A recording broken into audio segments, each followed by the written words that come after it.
Hello, it's Professor Pecora here again. I'd like to also show you how you can use the library databases to find academic works for the Study and Share discussion forum. So here is KCC Library's home page on the website.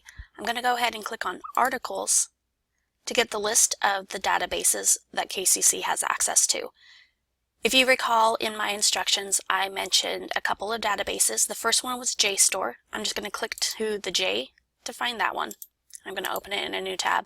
And then I also recommended different EBSCOhost databases. EBSCOhost is sort of a conglomerate, I guess, or umbrella company for a number of databases. I'm going to go ahead and go back to the A to open up one of those as well, Academic Search Complete. So we're going to start with a brief tutorial in JSTOR. If you're logging into these databases off campus, you will need to provide your username and password, the same username and password that you use to log into Canvas, to prove that you're a KCC student and therefore should have access to these databases. Once you are in, this is what the homepage will look like. I'm going to go ahead and recommend that you do an advanced search. Usually you have more control over your terms in an advanced search. So let me try a couple of terms. I'm just going to do a similar search that I did in Google Scholar. So I'm going to use the same search terms. I'm just putting them in different fields. And I'm going to narrow my items to articles. And just go ahead with that search. Looks like I got 1,645 results, which is plenty.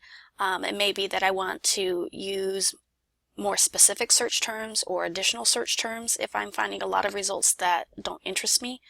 I could also choose to restrict the publication date to something more recent. So you'll see I'm actually getting a lot of results from the 70s, 76, 71, 76. That isn't necessarily a bad thing when we're talking about literary theory and interpretation of literature.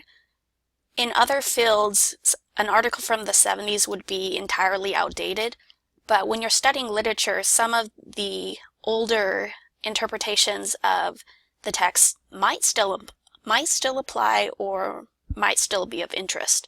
So there's nothing necessarily wrong with an article from the 70s, but just because I have so many results, I'm going to go ahead and restrict my publication date to something within the 2000s. I'll see if it will let me just do a year. Yes, it will. Wonderful. So now I'm down to 350 results. And as I look through the titles, if something stands out to me, I'll go ahead and open it up. Maybe this one by William West.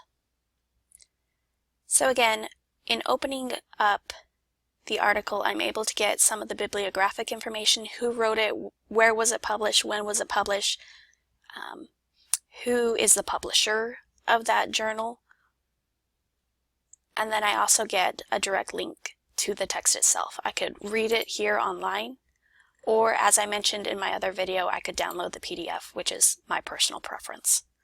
So if I wanted to, I could do so. And there it is, JSTOR. It's relatively easy to search in, and